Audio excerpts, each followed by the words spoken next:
What's up everybody, this is Meher, and in this video we are going to learn about explicit binding in JavaScript.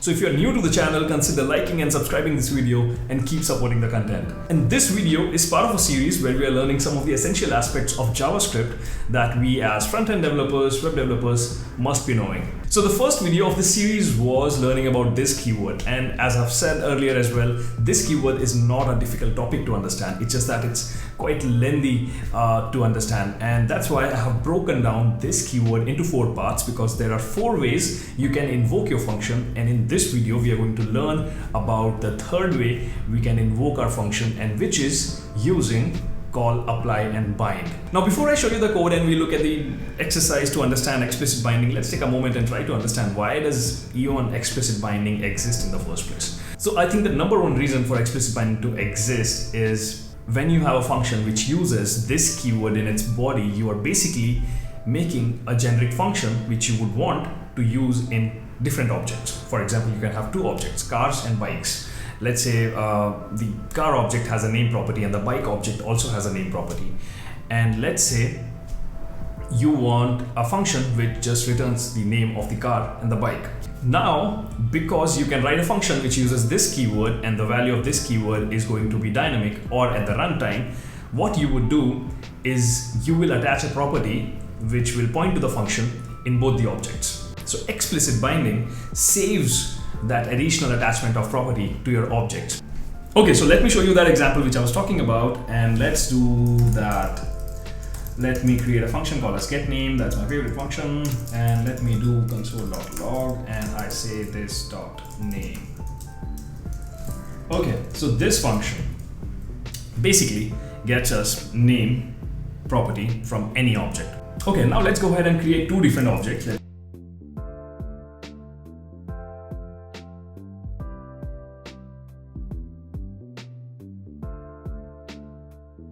Actually, this is implicit binding. So in this case, what is going to happen is when I invoke this function, I'm going to get this value back, and I'm going to invoke it on bike, then I'm going to get that value back. All right, now this is so far good. This is working in our favor. Okay, so the biggest problem over here is we have 2 objects, and both the objects are basically have this additional property getName. So let's say now the object is coming from an API. I don't want to have this intermediate step where I want to change the data or add a property which is basically a function here. So what explicit binding helps us with is that, let's say I completely okay, let me completely erase this now.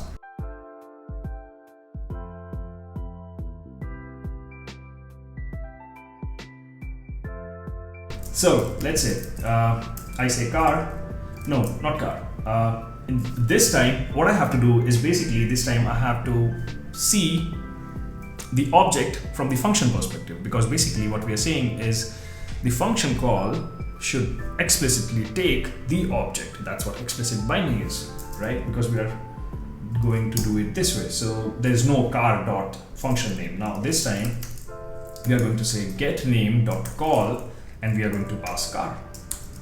And because we are doing this explicitly, that makes this explicit binding. And now let's run this and see what happens, and that's what you get. And if you do that with bike, we are going to get the same thing. All right, now there's another function which is basically your apply function, which does the same thing. And if we do this apply, we are going to get the same value back, and if we say apply and car, we are going to get another value back. Now there's a little bit of difference between call and apply. Basically in call, all your arguments are comma separated, and in apply, all the arguments are basically packaged into an array. And an easier way to remember is that apply array, right? A and A. So that's how you can always remember that apply always has parameters packaged in an array. Okay, so the third function in explicit binding which helps you stabilize the value of this keyword is your bind function. So there is one important reason that bind exists, because there's a clear difference between call and apply. And we might think that, okay, bind is a function which returns a hard bound value for this keyword, and which we get to later invoke it. Okay, so there are two parts to it. There was this one problem which we discussed in implicit binding, which was when you store a reference of a function in a variable and then you later invoke that variable, the value for this keyword gets lost. And that is the same problem which even exists with your call and apply function. We are going to look at the code samples in the separate video where we talk about call, apply and bind, but I'm just giving you a hint that bind exists for that one reason. And the second reason for which bind also exists is every time you are invoking a function, you don't want to say, okay, this is the object and these are the parameters. Bind is, I think, a much more cleaner API because at the top of your function, you can say that this function in this particular scope is always going to point to this object, and whenever I am able to gather all the parameters for my function, I'll just pass the parameters later on. Cool. So we have this object called as car and we have a function, and let's do this one thing. Okay, we are going to call this, we are going to look at this implicit way first. So there's a reason why I have put get name within the car object, but let me quickly show you the bound function. Wow, that's the worst name I could ever give.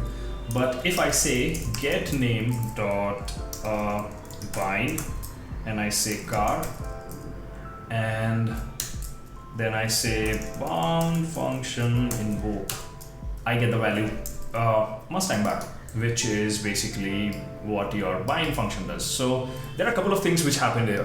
One is that you have a bind function which takes the object, which kind of works the way how call apply works, and it returns a function. So what's the reason for it returning a function? I mean, there should be some reason to it, right? So let's say I have this one function set timeout, which we all are aware of. Okay, and the second argument to this function is the time. Now the reason I'm using set timeout is because to show you that in cases where we pass our function and that function possibly has this keyword in it, then how the value of this keyword can get lost. So let's say if I say car dot get name, so this is the function which I'm passing. So ideally in this case, the value which should be printed on the console log should be the name Mustang, right? But that is not going to happen. And you can see that I did not get anything back. I got an empty response back. So now what we are going to do is, instead of giving car.getName, we can instead say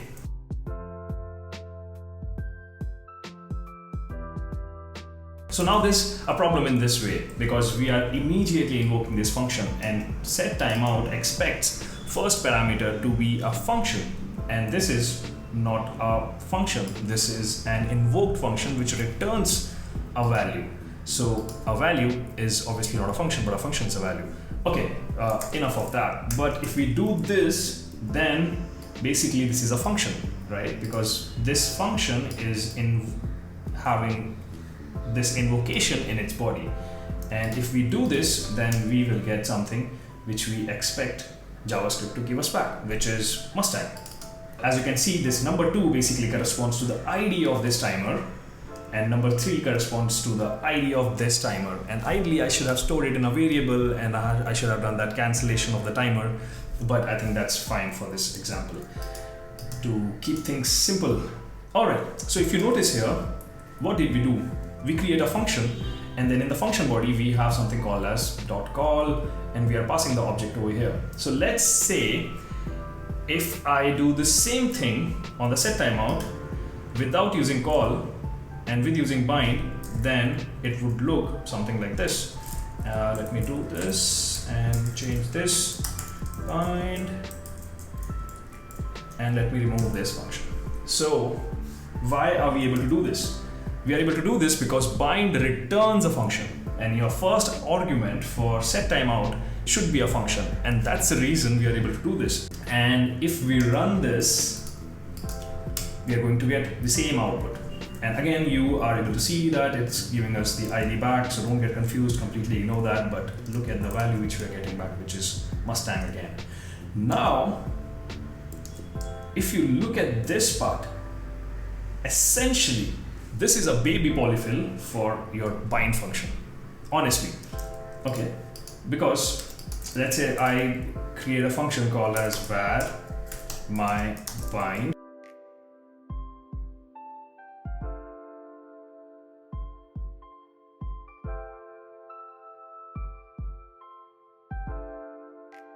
And you can see that your invocation of my bind function returns you the value of Mustang. So you must be thinking like, how can this one function be a polyfill for bind? So your polyfill basically takes two things. One is the function, okay, because you're saying function.bind, then you're passing the data, which is this. So if you find a way to make these two parts dynamic, which we're going to see in our call apply bind method, then you basically have a polyfill for bind.